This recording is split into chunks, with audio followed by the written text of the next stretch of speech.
tarde. Hoje vamos falar do tema Fora da caridade não há salvação.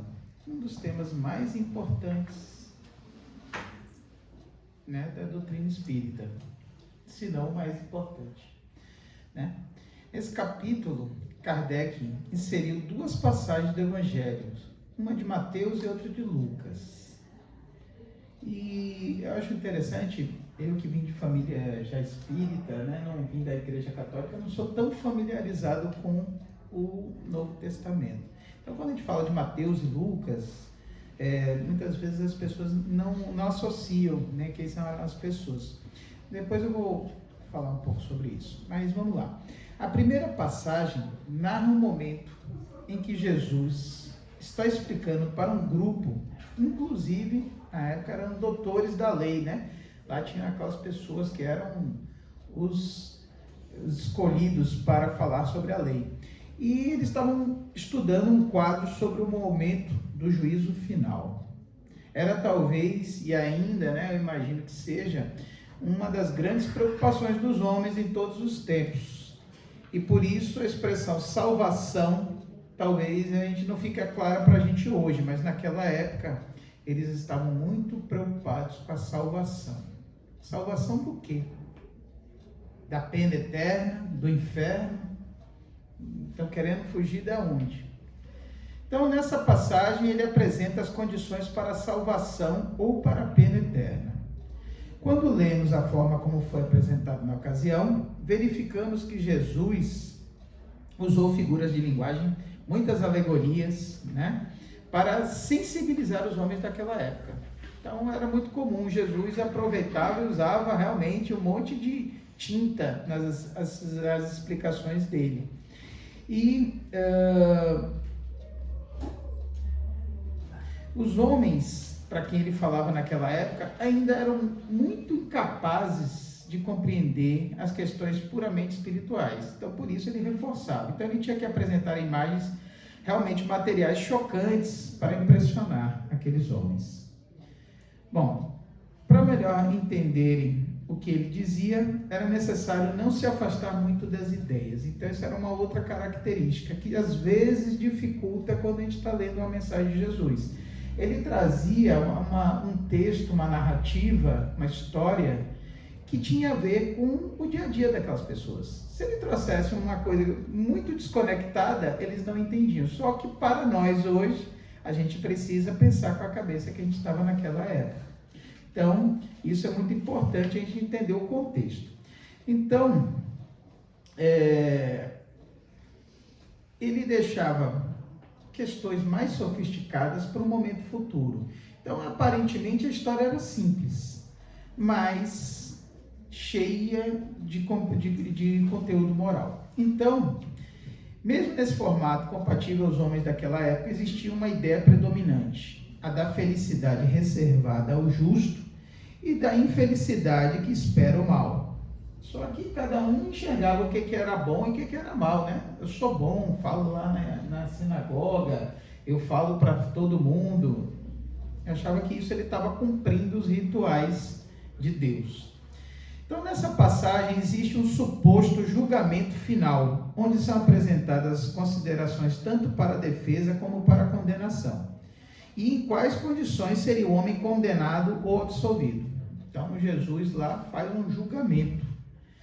E um dos pontos essenciais que Jesus deixa claro é que em nenhum momento é levado em consideração se a pessoa, as pessoas que estão sendo julgadas seguem determinado ritual, se usa determinada roupa, se a pessoa é de determinada religião, se ele é judeu, muçulmano, cristão, se é de determinada classe social, se é rico ou pobre. A resposta, como sempre, vinda de Jesus, é simples e clara.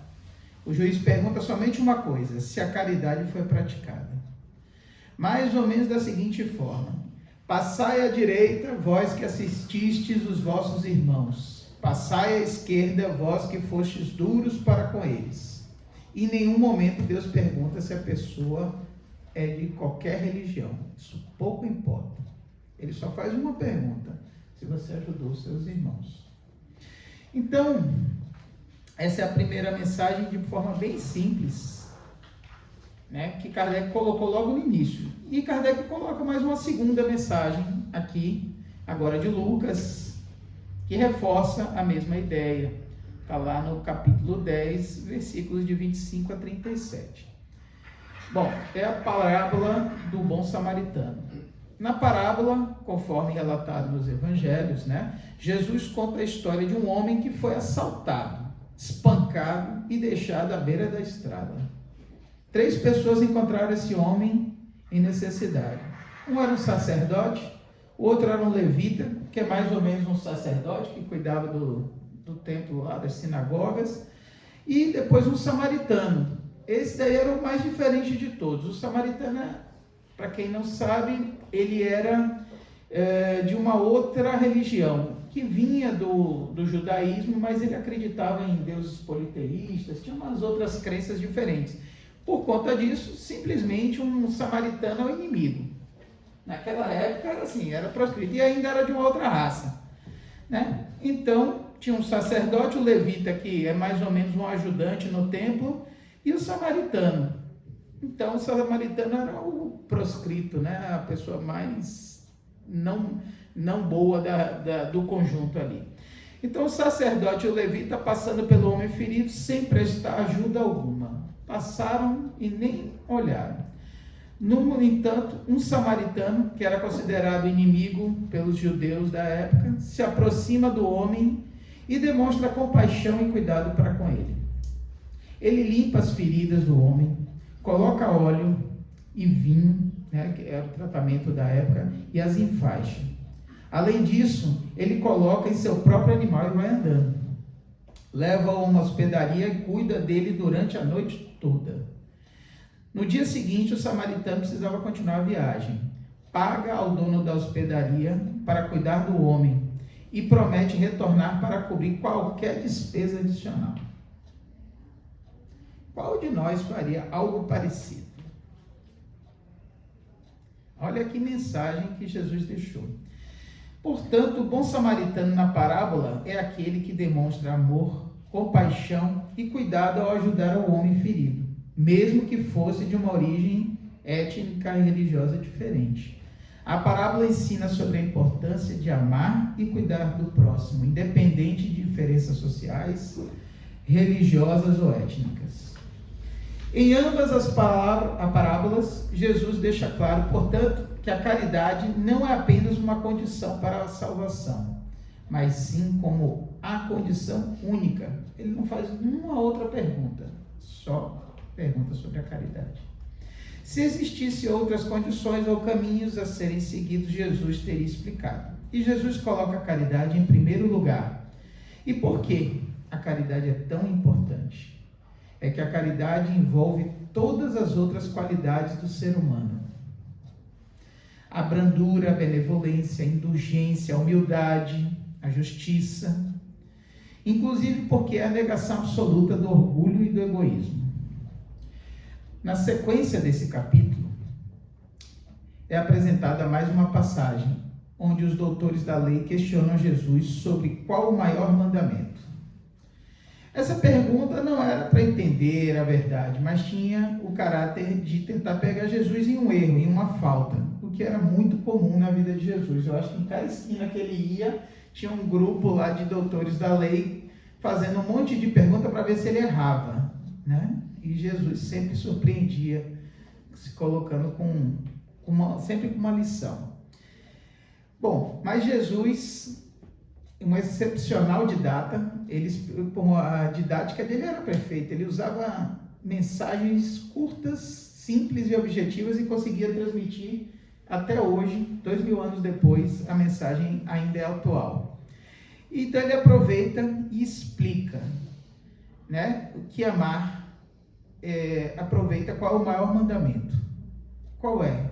Amar o Senhor teu Deus de todo o teu coração, de toda a tua alma e de todo o teu espírito. E acrescenta que esse é o maior mandamento e primeiro mandamento. E que existe um segundo, que é semelhante ao primeiro. Amarás a teu próximo como a ti mesmo.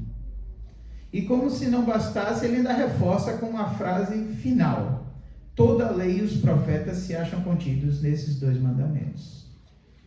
Para nós católicos, às vezes, nós não, que não somos católicos, mas muita gente de origem católica,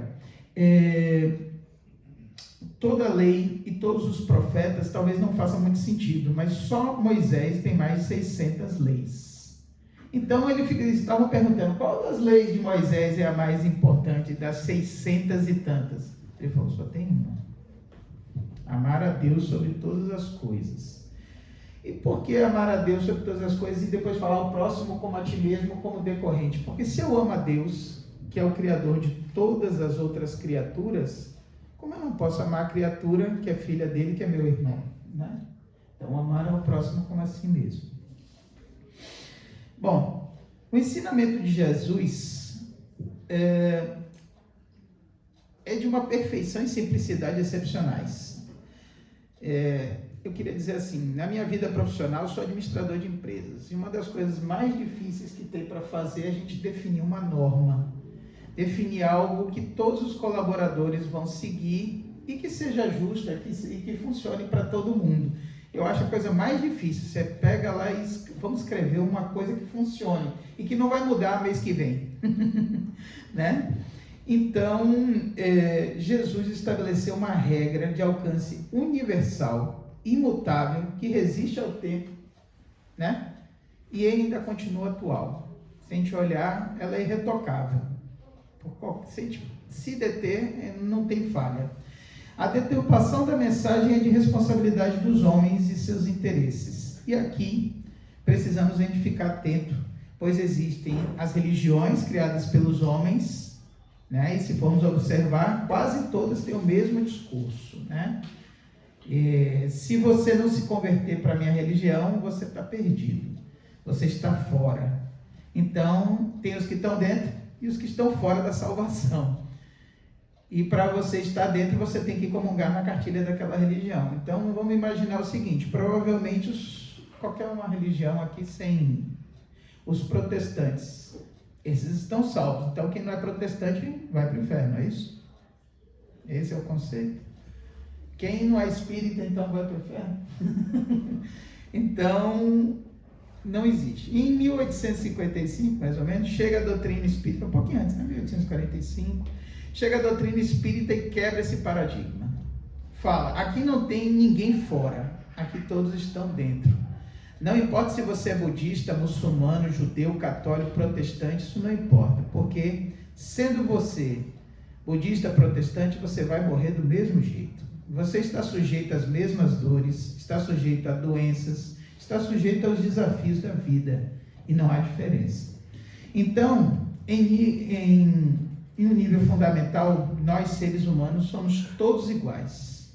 Todos sentimos dor do mesmo jeito, sentimos alegria, prazer, experimentamos a liberdade, a saudade, o amor. E quando o Espiritismo vem com essa proposta, fora do amor, da caridade, da vivência moral, é que não há solução, não há salvação, não há salvação. O Espiritismo nos permite enxergar sem fantasias, sem enfeites. A doutrina passa a ser um instrumento livre. Você utiliza as ferramentas da doutrina espírita sem necessidade de abandonar o seu lugar, a sua crença. Eu acho que isso que é o mais bonito. Você chega aqui e rapidamente se identifica, sem ter que colocar em confronto tudo aquilo que você já viveu.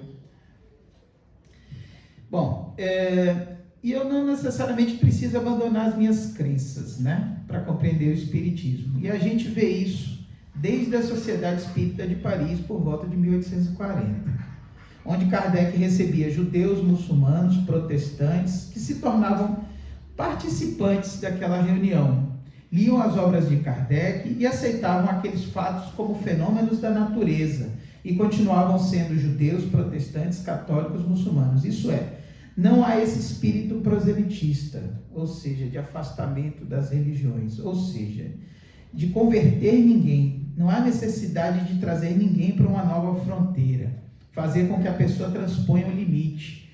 E isso normalmente era o desafio, né? As pessoas, ou você é de um lado ou do outro. Não, eu nunca vou ser porque meu pai já era de tal religião, então ele não consegue se abrir para o novo. E Kardec, muito sabiamente, fez essa transição. O desafio aqui é transformar-se moralmente. Essa é a chave, é o maior desafio que a gente realmente precisa transpor. Porque foi isso que Jesus fez. Ele visitava o samaritano, visitava o judeu, visitava a mulher síria, convivia com todos e não tinha fronteiras para Jesus. Não tinha barreiras e ele jamais estabeleceu separações. Quem faz isso sobre estar dentro, se estar fora, são as religiões. Não é a palavra de Jesus, que sempre orientou o acolhimento e o amor incondicional. Por isso, fechamos esse pequeno estudo com uma frase não mais incompreensível para nós. Fora da caridade, não há salvação.